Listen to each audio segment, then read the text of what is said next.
Now, I think I've read this one. I really do. It says both of my parents were diagnosed with early onset dementia. My mom at 59, my father at 70. Oh, married a younger woman. Huh? So naturally I worry about my future and deeply saddened by theirs. Yeah, again, when you think about health, I want you to think two things. Cells and the fluids that take care of them. Cells, meaning the tissues, wherever it is, bone, teeth, livers, hearts, prostates, ovaries, uteruses. Cells and the fluids that take care of them. Right? And there's only two sides of chemistry.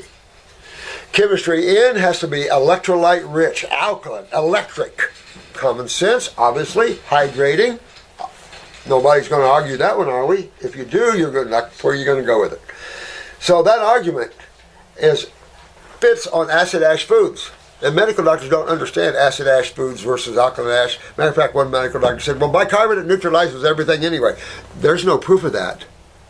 And when you see an ingestion of a high-protein diet, you see the blood becoming more acidic, and you see the loss of calcium interstitially or in the connective tissue of the vascular wall, that one layer.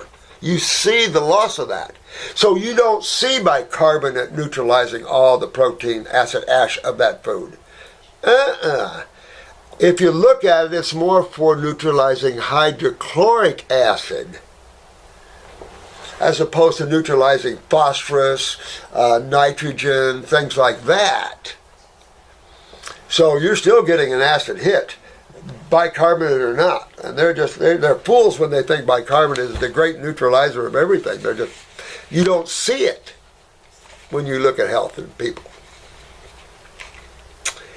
This person's on Tobamax, epilepsy. So you're right there, all these things like that. So again, to return the body to a state of wellness, you have to make sure that blood is flowing, obviously, to all the cells, and that blood is electrical. That blood is electrical.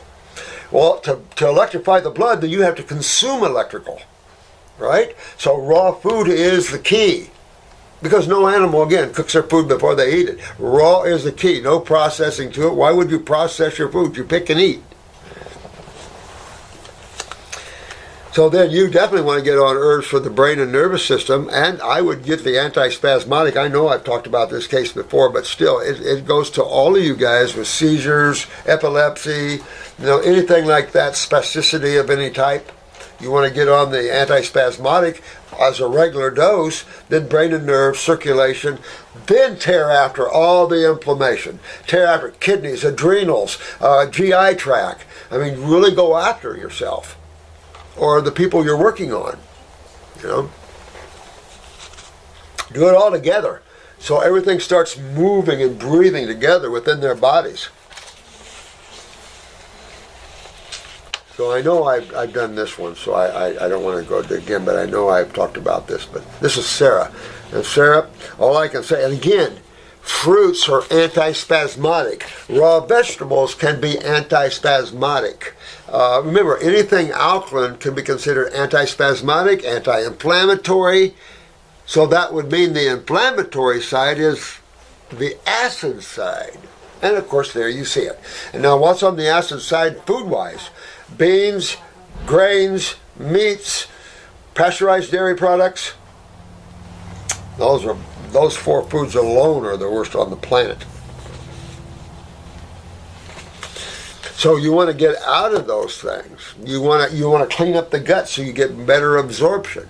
But the weight of all of this malabsorption, of tumors, of inflammation, the inflammatory response, all this weight comes down on the lymphatic system, not the blood.